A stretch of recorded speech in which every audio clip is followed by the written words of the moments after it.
From across the desert Southwest, this is 13 on Your Side. Chief Meteorologist Gary Frank here, and we are live at MCAS Yuma. A great day, and this is day one of the air show, and you know, it's going to be a very nice evening. A little bit breezy right now, but a lot of stuff going on here, and we're talking to someone who is doing a lot of great things for some great Americans. Travis, you're with the Albatross Project. Tell us a little bit more about this. Thank you.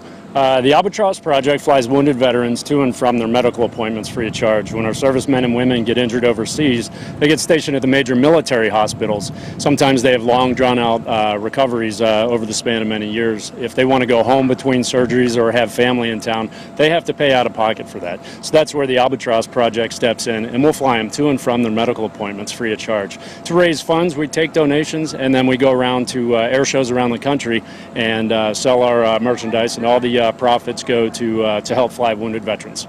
Excellent. Well, we're down here on the far end by some of the bounce houses. That's probably the best way to describe where we're at, and definitely come down here and check this out. As you can see, there's a lot of great merchandise, and it helps some great people. Now, the weather is also great as well. As you check our current temperatures outside, middle 70s, very comfortable conditions throughout the area. As you see, very nice, and it's a little bit milder than yesterday, but not by much. As we see our current temperatures outside into the middle 70s throughout the area. Didn't quite get to 80, and we're not going to see that 80-degree number for quite some time again, as we have systems that will approach us and bring us down a little bit. So tonight, if you're coming out, 67 degrees, south breeze at 10 to 15 miles per hour. In the morning on Saturday, 62, but that's when our winds will pick up, and then in the afternoon we'll really see our winds roar up to 35 miles per hour gusts throughout the day, but not quite as bad as last year. Still breezy. You see that on MCAS. It carries you throughout the day and finally calms down into Sunday night. So what's on tap for us cloud cover wise? Are we going to see any rain? No, we're not going to see rain tomorrow unless you're traveling to San Diego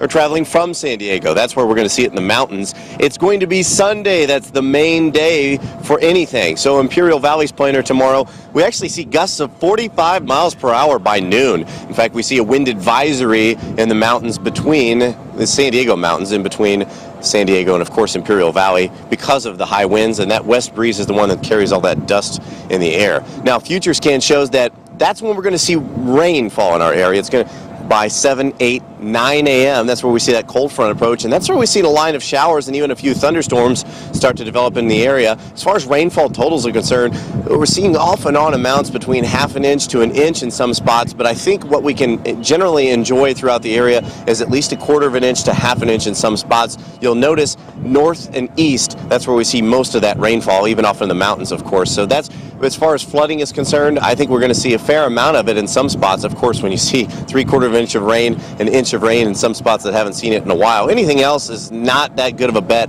as far as high winds or any sort of hail. It's an 80% chance on Sunday, only 64 degrees for a high, 65, that lingering chance in the morning before we clear out in the afternoon, and then by Tuesday, clouds are sticking around with us, and then eventually sticking in the 60s for several days, and then popping into Thursday and Friday into the 70s. So, but it's a very, very cool next several days.